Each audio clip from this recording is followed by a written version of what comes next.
नमस्कार दोस्तों, स्वागत है आप सभी का। मैं पुष्पेंद्र कसाना, व्याख्याता राजनीति विज्ञान, आप सभी का अपने चैनल पर हार्दिक अभिनंदन करता हूं। दोस्तों, कल मैंने आप लोगों को जो आईआर की पीडीएफ डाली थी इंटरनेशनल रिलेशंस स्कूल व्याख्याता के लिए, तो कुछ बच्चों की क्वेरीज आई थी कि सर इनको आप यूट्यूब के माध्यम से हमको एक शॉर्ट में समझा दीजिए। तो मैं कोशिश करूंगा कि मेरे पास डिजिटल बोर्ड तो नहीं, पर मैं स्क्रीन रिकॉर्डिंग करके और आपको तक ये वीडियो पहुंचा रहा हूं। और मैं इस वीडियो के माध्यम से आपको इस चैप्टर को सबसे पहले यूएनओ को चैप्टर से स्टार्ट करेंगे, तो इसको समझाने की कोशिश करूंगा। आप यदि इस पीडीएफ को पढ़ने से पहले इस वीडियो को देखेंगे तो आपको फटाफट समझ में आ जाएगी, आपकी टाइम का भी बचत होगा और आपको एक ही बार में ये कंटेंट समझ में आ जाएगा। तो अपन बात करते हैं, सबसे जो पहला टॉपिक है हमारा इंटरनेशनल ऑर्गेनाइजेशन के अंतर्गत यूएनओ। तो यूएनओ के बारे में सबसे पहले इसमें छोटी सी सामान्य जानकारी दी गई है कि यूएनओ की स्थापना, जैसे यूएनओ की स्थापना 24 अक्टूबर 1945 को हुई थी और उसी दिन 24 अक्टूबर को अपन क्या मनाते हैं, संयुक्त राष्ट्र दिवस। तो ये दो, एक तो छोटा सा ये तो सामान्य जानकारी है, ऐसी पूछी नहीं जाती, पर आपको सामान्य नॉलेज के लिए मैंने आपको बता दिया कि यूएनओ की स्थापना और संयुक्त राष्ट्र दिवस। अब वर्तमान में महासचिव एंटोनियो गुतेरेस, तो ये भी आपको सामान्य से पता होगा। अब इसमें से क्वेश्चन जो बनने की संभावना है वो मैं आपको बताता हूँ कि यूएनओ में जब स्थापना हुई थी, यूएनओ का जो चार्टर बनाया गया था उस पर जो हस्ताक्षर हुए थे 26 जून 1945 को, तो भारत का जो प्रतिनिधित्व किसने किया? क्योंकि ये क्वेश्चन दोस्तों 2021 जो असिस्टेंट प्रोफेसर का पेपर हुआ था उसमें आया था कि यूएनओ के चार्टर पर हस्ताक्षर भारत की ओर से, तो भारत की ओर से दो व्यक्तियों ने हस्ताक्षर किए थे। एक तो भारत गवर्नमेंट की ओर से राधास्वामी मुदालियर, तो क्या नाम है, रामास्वामी मुदालियर। तो इसको आपको याद रखना है कि जो भारतीय प्रतिनिधित्व मंडल के नेता के रूप में किसने साइन किए, रामास्वामी मुदालियर। और उस समय क्या है, देशी रियासतें थी, तो देशी रियासतों की ओर से जिसने हस्ताक्षर किए उसका नाम है बीटी कृष्णामाचारी। तो आपको ये दो नाम ध्यान रखने, ये क्वेश्चन आ सकता है दोस्तों कि यूएनओ के जो चार्टर पर हस्ताक्षर भारत की ओर से किसने किए, तो रामास्वामी मुदालियर और बीटी कृष्णाचारी। इनका दोनों को नाम आपको ध्यान रखना है। रामास्वामी, आप किसी भी व्यक्ति का नाम ध्यान रखिए, जैसे मुदालियर रख लो, या कोई आपका पड़ोस में रामा रहता हो तो रामास्वामी रख लो, और किसी का भी नाम ऐसे बीपी हो तो उसका आप बीटी रख सकते हो। तो आप दोनों का नाम ध्यान रखें कि भारत की ओर से संयुक्त राष्ट्र चार्टर पर। अब आपसे ये क्वेश्चन भी पूछा जाता है कि भारत की रियासतों की ओर से किसने किए, तो बीटी कृष्णामाचारी ने रियासतों की ओर से, और भारत के जो प्रतिनिधि मंडल के नेता के रूप में किसने किए, रामास्वामी ने। तो ये दोस्तों दो नाम आपको ध्यान रखने। एक उस समय जो राजदूत थे भारत के, अशोक कुमार मुखर्जी, उन्होंने इसको पढ़ा था। और 30 अक्टूबर 1945, ये एनसीईआरटी में रखा है, 30 अक्टूबर 1945 को भारत यूएनओ में शामिल हुआ। तो ये भी सीधा फैक्चुअल क्वेश्चन बन सकता है आपके कि भारत यूएनओ में कब शामिल हुआ, तो 30 अक्टूबर 1945 को भारत यूएनओ में शामिल होता है। अब अपन बात करते हैं करंट इश्यूज की। हाल ही में जो 22 से 30 सितंबर, जो क्योंकि यूएन महासभा का प्रत्येक वर्ष सितंबर माह के अंतिम मंगलवार को अपन क्या है, यूएन महासभा का जो सम्मेलन होता है, सत्र होता है। तो एक तो ये चीज याद रखिए, यूएन महासभा का सम्मेलन तो सितंबर माह में। ये क्वेश्चन भी कई बार पूछा जाता है कि यूएन महासभा का सम्मेलन प्रत्येक वर्ष कब किया जाता है, तो सितंबर माह में। तो इस बार जो 2024 में 22 से 30 सितंबर के बाद हुआ, तो 79वां। तो यहाँ से आपके क्वेश्चन बनने की संभावना है कि 79वें जो सम्मेलन हुआ है उसकी अध्यक्षता किसने, क्योंकि हर बार जो सम्मेलन होता है उसका अध्यक्ष अलग होता है। तो इस बार जो 79वां हुआ था उसके अध्यक्ष थे श्री फिलेमोन योंग। तो क्या नाम याद रखेंगे, फिलेमोन योंग। ये कैमरून के निवासी हैं। तो आपको नाम याद रखना, क्योंकि नाम इंपॉर्टेंट इसलिए है क्योंकि ये इन्होंने भारत यात्रा भी की फरवरी 2025 में। तो इसलिए आपको नाम याद रखने की आवश्यकता है। इससे पहले जो 2023 में जो स्कूल लेक्चर का पेपर हुआ था उसमें अध्यक्ष का नाम पूछा भी गया है। तो आपको 79वें सत्र का अध्यक्ष का नाम फिलेमोन योंग, क्या नाम रखना है, फिलेमोन योंग। ये कैमरून के निवासी हैं, तो इसका नाम आपको याद रखना है, फिलेमोन योंग। अब इसमें क्या हुआ, तो 79वें सत्र में दो तीन जो महत्वपूर्ण अपने को याद रखने की जरूरत है। एक तो क्या है, भारत दिवस आयोजित किया गया। क्या आयोजित किया गया, भारत दिवस। क्यों? क्योंकि जो ग्लोबल साउथ है उसमें भारत एक अग्नि देश के रूप में अपनी बढ़ती भूमिका और से संबंधित, क्योंकि अपन देखते हैं साउथ एशिया के अंतर्गत भारत एक बड़ी बढ़ती हुई भूमिका के रूप में उभरता हुआ एक देश है। तो ग्लोबल साउथ के रूप में तो भारत दिवस का आयोजित किया, उससे संबंधित मीटिंग की गई। एक जलवायु परिवर्तन, निर्धनता, असमानता जैसी चुनौतियों के साथ साथ दुनिया में जारी टकराव और युद्धों व वैश्विक स्वास्थ्य संकटों जैसे मुद्दों पर क्या हुई, चर्चा हुई।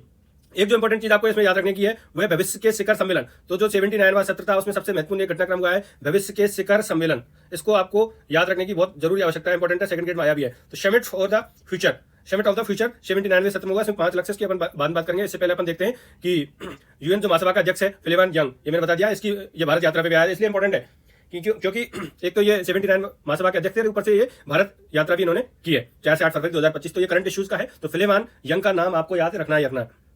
साथ में यूएन महासभा द्वारा 2025 में जो आयोजन किए जा रहे हैं, 2 आयोजन है। जैसे ये 2024 में किया गया था भविष्य के शिखर सम्मेलन, तो इसमें क्या है, विकास के लिए वित्त पोषण पर चौथा सम्मेलन और संयुक्त राष्ट्र महासागर सम्मेलन। तो ये आपसे पूछा जा सकता है, वैसे कम संभावना है कि यूएन महासभा द्वारा 2025 में जो आयोजन किए जा रहे हैं तो वो क्या है, विकास के लिए वित्त पोषण का चौथा सम्मेलन और संयुक्त राष्ट्र महासागर सम्मेलन। यूएन महासभा का जो 80वां सत्र, क्योंकि हर साल होता है, तो 79वां 2024 में हुआ, तो 80वां 2025 में होगा, वो सितंबर माह में होता है। तो एक तो आपको सितंबर माह कंफर्म याद रखना है। अब जो सम्मेलन हुआ था 79 में, उसमें दो चीजें मैंने बताई। एक तो भारत, आपको बताया कि भारत दिवस, और एक ये जलवायु परिवर्तन निर्धारणता से संबंधित, और एक जो महत्वपूर्ण इसमें कार्य हुआ है वो क्या है, भविष्य के शिखर सम्मेलन, समिट ऑफ द फ्यूचर। ये आरपीएससी ने सेकंड ग्रेड जीके में भी पूछा है।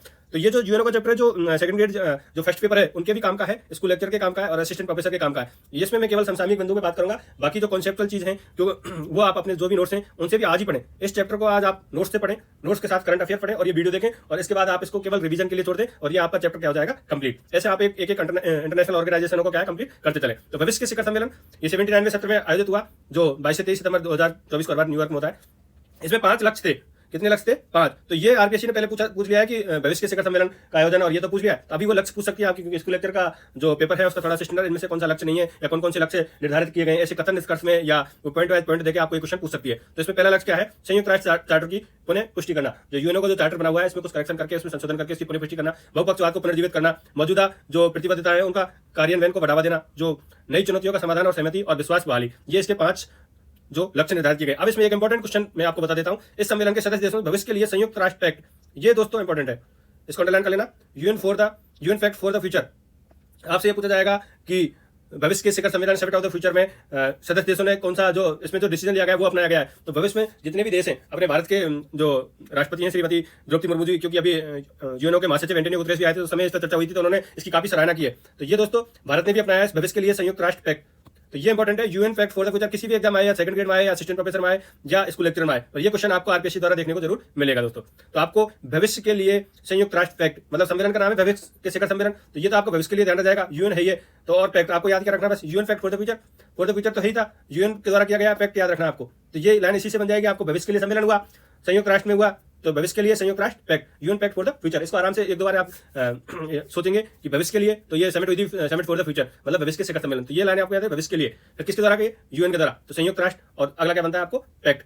तो दोस्तों ये आपको याद रखना है, क्योंकि ये करंट में है। और एक आपको पूर्व न्यायाधीश भारत के मदन लोकर, इनको संयुक्त राष्ट्र आंतरिक न्याय परिषद का क्या है, अध्यक्ष नियुक्त किया गया है। तो ये आप मदन लोकर का नाम ध्यान रख सकते हैं, बाई चांस आपसे पूछ लिया जाए तो। अब अपन बात करते हैं सुरक्षा परिषद की। तो सुरक्षा परिषद में से संबंधित करंट इश्यूज क्या है कि सुरक्षा परिषद में जो सदस्य संख्या है वो कितनी रहती है दोस्तों, 15 सदस्य संख्या रहती है, 15 टोटल।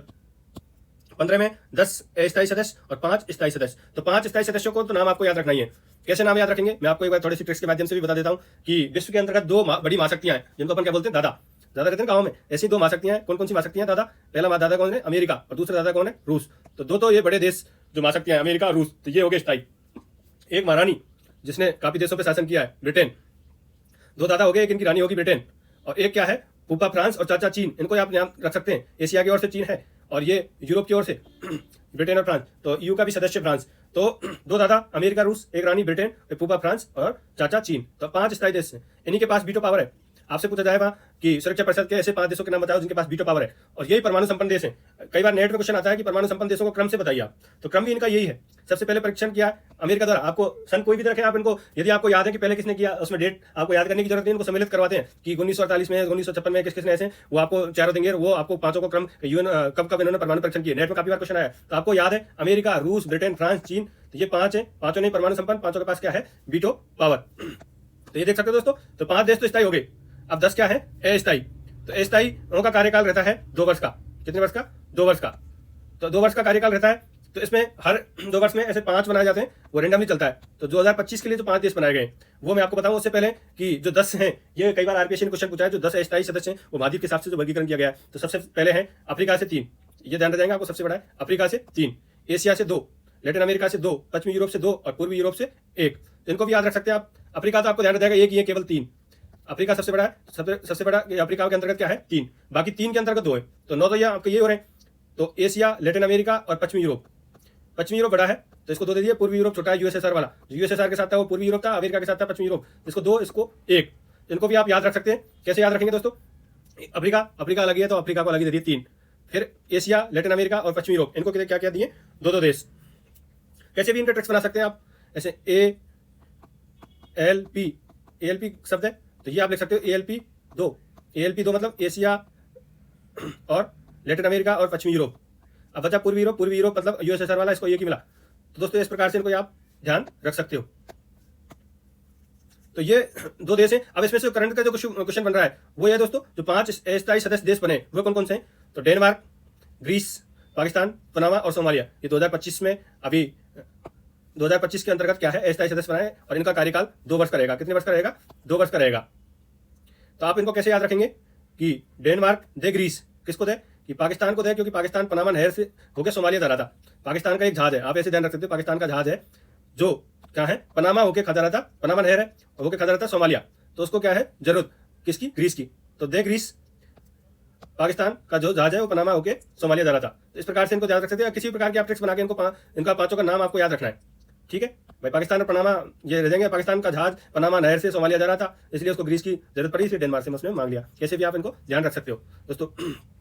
तो इनको आपका ध्यान रखने की क्या है, आवश्यकता है, क्योंकि ये करंट में है और ये क्वेश्चन पूछा जा सकता है। अब अपन भारत के संदर्भ में इसमें देखें तो भारत क्या है, यूएनएससी का अभी तक 8 बार ये पूछा है, 8 बार। तो ये इंपॉर्टेंट है, आपसे पूछा जा सकता है भारत सुरक्षा परिषद का स्थायी सदस्य कितने वर्ष तक रह सकता है? तो 8 बार रह सकता है। तो 2 वर्ष का कार्यकाल रहता है। तो टोटल कार्यकाल कितना हो गया? 8 × 2 तो 16 वर्ष का। ये एक बार सेकंड ग्रेड 2018 का जीके के पेपर में आया था। उस समय तक भारत का कार्यकाल कितना? 14 वर्ष का था। तो वो सीधा उन्होंने ये नहीं पूछा कितने बार रहा, अभी तक कितना कार्यकाल रहा है। तो आपको दोनों तरह से संतुष्ट रहना है। और अंतिम 2021-22 के अंतर्गत अब यूएनएससी ने और क्या क्या प्रावधान किए गए उनके बारे में अपन देखते हैं। तो सुरक्षा परिषद द्वारा एक कॉमन प्लेज, अब ये दोस्तों इंपॉर्टेंट है, कॉमन प्लेज फैल, इसको आपको ध्यान रखना है। आपसे पूछा जाए कि सुरक्षा परिषद द्वारा जो शांति प्रक्रिया में महिलाओं की पूर्ण भागीदारी और समान और भागीदारी सुनिश्चित करने के लिए कौन सा पहल की गई है? तो कॉमन प्लेज, ये कुछ कोई भी आएगा कॉमन प्लेज, ये आपको ध्यान रखना है। कॉमन प्लेज महिलाओं के लिए, महिलाओं की भागीदारी बनाने के लिए जो शांति सेना जाती है, ब्लू हेलमेट के लोग जिसको अपन बोलते हैं। एक है ग्रुप ऑफ फ्रेंड्स, GOF, ये भारत के नेतृत्व में एक डेटाबेस लॉन्च किया गया है, जिसमें शांति सेनक जो जाते हैं अपने, जिनको अपन ब्लू हेलमेट के लोग भी बोलते हैं, उनके खिलाफ वहां जो होने वाले अपराध हैं, उन अपराधियों को सजा दिलाने की प्रगति और निगरानी करने का एक प्लेटफॉर्म भारत के द्वारा, मतलब भारत ने सहयोग करके यूएनएससी सुरक्षा परिषद के माध्यम से ये तैयार किया है। तो आपको इसका क्या नाम है? Group of friends. आज से क्वेश्चन पूछा जाएगा कि जो शांति सैनिक जाते हैं उनके खिलाफ वहां कोई अपराध होता है, तो उन अपराधों को दर्ज कर अपराधियों को सजा दिलाने के लिए कौन सी निगरानी प्रणाली प्रारंभ की गई? तो उसका नाम है ग्रुप ऑफ फ्रेंड्स।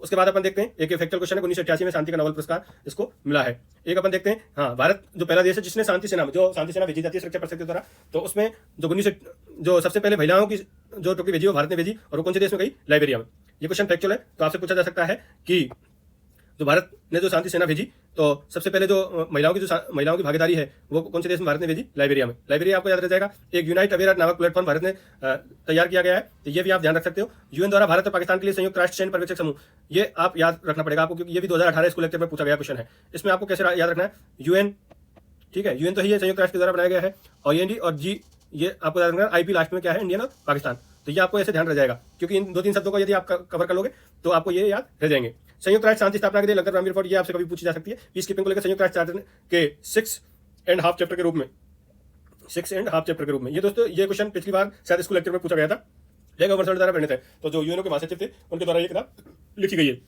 अब ये क्वेश्चन ये कई बार एग्जाम में पूछा जा रहा है कि यूएनओ के चार्टर में सामूहिक सुरक्षा का प्रावधान अध्याय 7 में है, तो इसको आप याद रख सकते हो। हम साथ हैं, क्या है? हम साथ हैं, मतलब हमारी जो सुरक्षा है, जो सामूहिक सुरक्षा करते हैं, तो सामूहिक सुरक्षा कैसे होगी? तो हम साथ रहेंगे। तो साथ हैं, तो मतलब अध्याय 7 में दी गई है। यूएन चार्टर में अब तक 3 बार संशोधन 1963, 65 और 71 में हुआ है। ये 65 वाला आपको इंपॉर्टेंट है दोस्तों, या भी असिस्टेंट प्रोफेसर में भी आया है। इसमें ये पूछा गया कि 1965 में जो यूएन जो सुरक्षा परिषद है, इसमें अस्थायी सदस्यों की संख्या पहले कितनी थी? 6, इसको बढ़ाकर कितना कर दिया गया? 10। तभी 2023 जो 24 में असिस्टेंट प्रोफेसर का पेपर हुआ, उसमें यही क्वेश्चन डायरेक्ट पूछा गया था।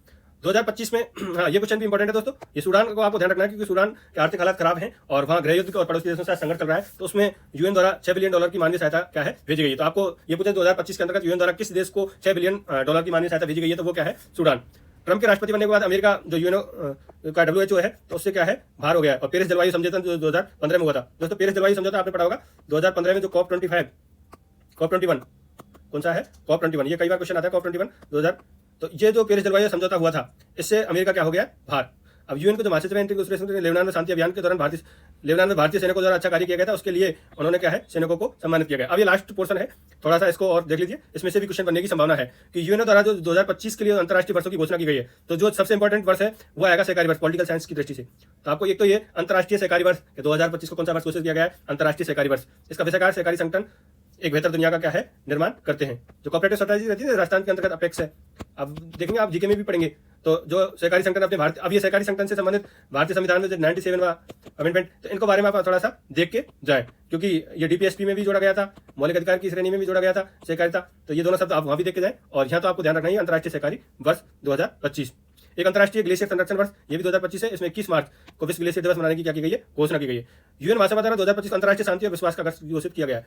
तो 2025 को अंतर्राष्ट्रीय शांति और विश्वास, शांति केवल नहीं आएगा, शांति और विश्वास दोनों आए, तो ये ठीक है। इधर सहकारी वर्ष, ये आपको ध्यान रखना है। और एक है क्वांटम विज्ञान और प्रौद्योगिकी वर्ष। तो ये दोस्तों 4 आपको वर्ष घोषित किए गए। इनमें से कोई भी क्वेश्चन सेकंड ग्रेड और स्कूल लेक्चर में आपको दोनों में से एक में देखने को मिलेगा, तो आप इसको पढ़ के जाएं। पहला क्या है, अंतर्राष्ट्रीय सहकारी वर्ष, अंतर्राष्ट्रीय सहकारी वर्ष, और इसका विषय सहकारी संगठन को दुनिया को बेहतर करना। ये ग्लेशियर, तो 21 मार्च को ग्लेशियर और अंतर्राष्ट्रीय शांति और विश्वास का वर्ष। तो दोस्तों ये यूएनओ से संबंधित जो फैक्चुअल डेटा थे, करंट अफेयर से संबंधित, वो मैंने आपको समझाने की कोशिश की है। मैं समझता हूँ कि आपको इसको पढ़ के एक बार जो मैंने ये वीडियो के माध्यम से आपको समझाया, इसको एक बार आप सुने आराम से, और सुनने के बाद एक बार इनको नोट से पढ़ें और अंडरलाइन करें, और उसके बाद आप अपना जो पुराना कंटेंट है वो पढ़ के इस चैप्टर को आप क्लोज करें। बाकी आपको क्वेश्चंस पढ़ने की, रिवीजन करने की जरूरत है, जो आप हाईलाइट कर लेंगे वही चीज आप क्या है जो हाईलाइट कर लिया। जैसे अंतर्राष्ट्रीय सहकारी वर्ष आप लोगों ने कर लिया, जो मैंने हाईलाइट बताए हैं, तो उनको आप हाईलाइट करते जाएं और केवल उन्हीं को रट्टा मारते जाएं। वो क्या है, एक बार आप आज पढ़ लेंगे, आप कंप्लीट कर लिया, तो सुबह एक छोटा सा आप 5 मिनट का उसका रिवीजन कर लें। अगले वीडियो में दोस्तों हम यूरोपीय यूनियन और आसियान के बारे में बात करेंगे, क्योंकि वीडियो ज्यादा बड़ा हो जाएगा और आपको लोगों के पास भी टाइम की कमी है। तो दोस्तों जो चैनल पर नए हैं वो चैनल को सब्सक्राइब भी कर लें, जिससे मुझे भी मोटिवेशन मिले कि आप लोग इंटरेस्टेड हैं। तो मैं पॉलिटिकल साइंस से संबंधित और भी जो कंटेंट है उसको समझाने की कोशिश करूंगा। धन्यवाद दोस्तों।